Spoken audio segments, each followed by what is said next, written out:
This is a story about an annual road trip. This is a story about me and my dad. It's about a tradition we've tried to hold on to since I was a kid. But life gets busy, and it's been a few years. So this year, we made sure it was happening by road tripping through Utah's national parks. Join us as we explore the deserts of Utah from Vegas to Salt Lake City. After flying into Las Vegas, we drove just 1 hour to the Valley of Fire State Park. Apparently, it gets so hot here that people die. So make sure to bring some water, especially if you're doing a content creator photo shoot. Influencer. The rock formations were beautiful, and we even saw some bighorn sheep. They didn't seem to be afraid of us at all. And of course, as with any hike with my dad, there was some conversation about geology and rocks. Everywhere else, rock above it is more wind. We decided he should start a podcast called Rock Talk. But we were on our way to Utah. We made it to Utah! And the next day we woke up in Zion National Park. This might be one of the most beautiful national parks I've ever been to. We hiked up Watchman Trail, which was a little bit more challenging since I had COVID, didn't know it at the time, and it's at like 9,000 feet. Then we rented electric bikes and rode all the way down the valley to the Narrows. In my opinion, this is the way to see Zion. It was so much fun, and really not even that hard. We saw more cool rock formations. I beat my dad in every downhill race that we went on. And just took in the beauty of the valley. We even saw some turkeys.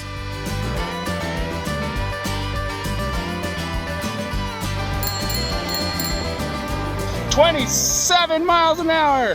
My wheels are wobbling. Yoo! Hope no one's going too fast around this corner.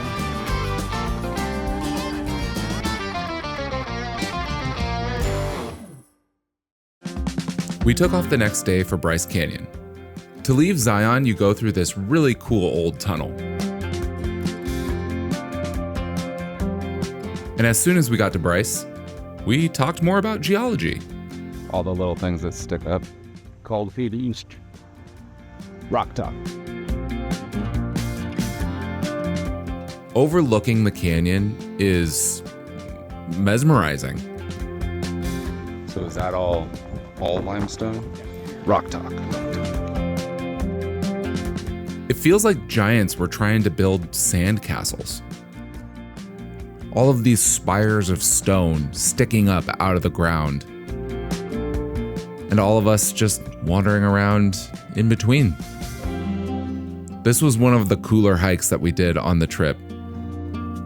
We made our way down the famous Wall Street and braved the blazing sun to look up at hundreds of towering hoodoos.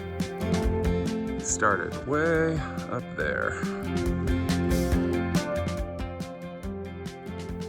Hoodoos, sometimes called fairy chimneys, are these tall, thin spires of rock that are formed over millions of years by erosion. And Bryce Canyon actually has the largest concentration of them in the world. If you ever get the chance to spend the day hiking through Bryce Canyon, I highly recommend it.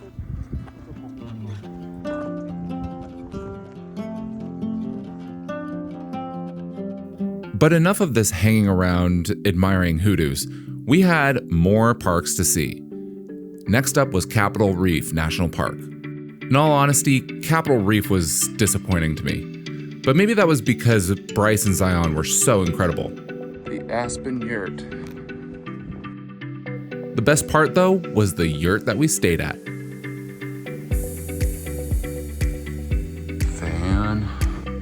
My favorite thing in the world, AC.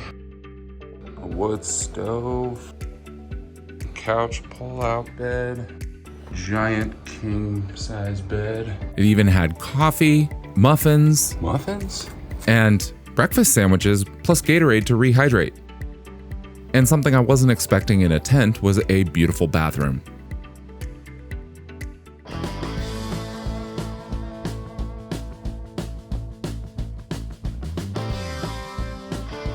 As we left Capitol Reef, we made a quick stop to hike over to the Hickman Bridge Trail.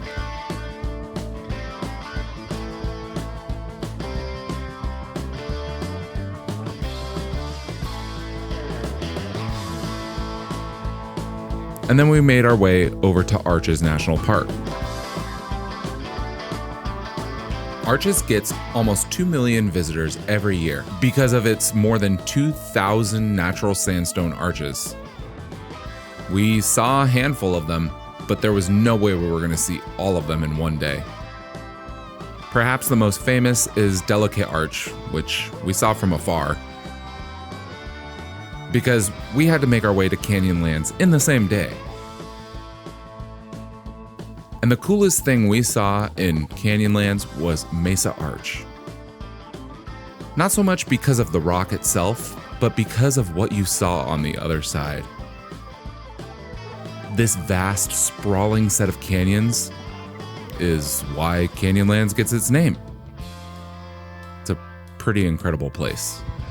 So this is Canyonlands.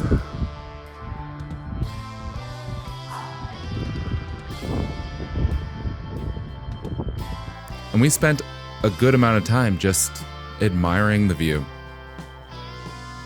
and this gigantic raven.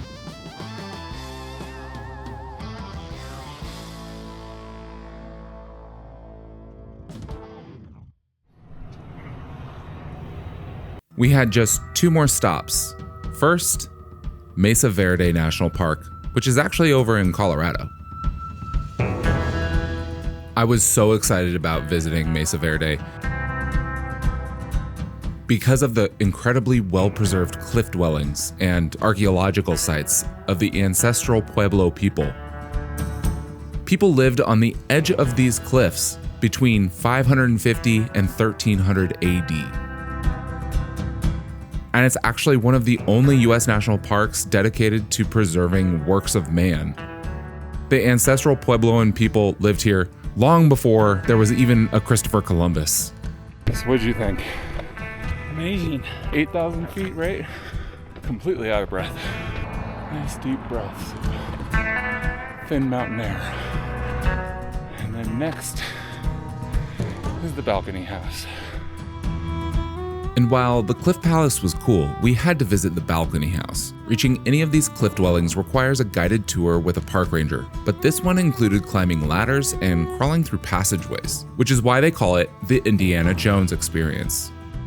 This part of the trip pushed both of us. For me, it was the heights, not my favorite. And for my dad, it was the tight spaces. But by pushing each other, we made it through. And it turned out to be so cool.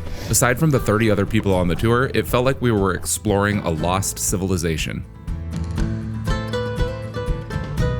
Then it was time to crawl through the 12-foot tunnel used as a defensive controlled access point to the cliff dwellings. It's super narrow, and my shoulders could not fit. I had to go in sideways. And then my shorts got stuck on something. It was tough crawling through here with my pants falling down and one hand busy holding a camera. Maybe not the most graceful. But I made it out.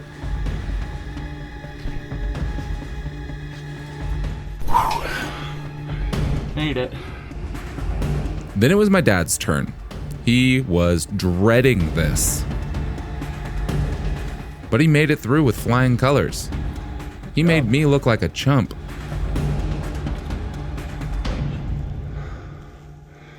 Don't love that.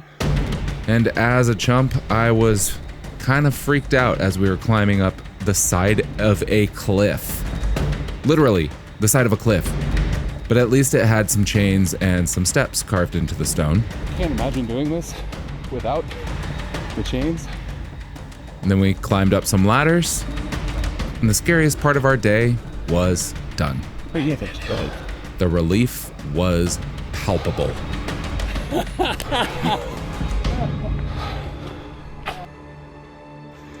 Both faced some fears.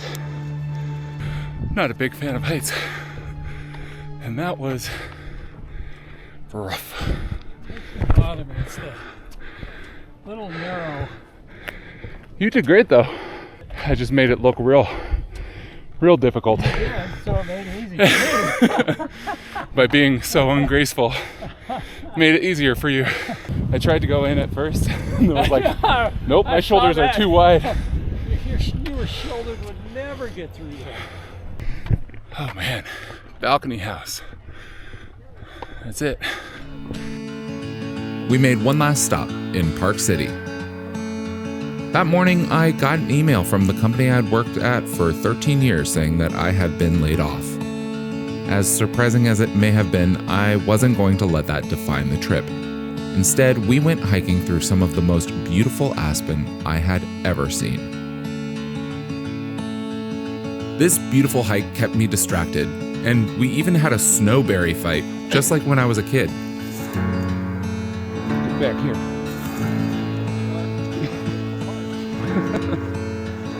We did and saw a lot on this drive across Utah, and I'm so grateful we had the chance to capture those moments. Since we got back, a lot of people have told me how lucky I am to have had that time with my dad.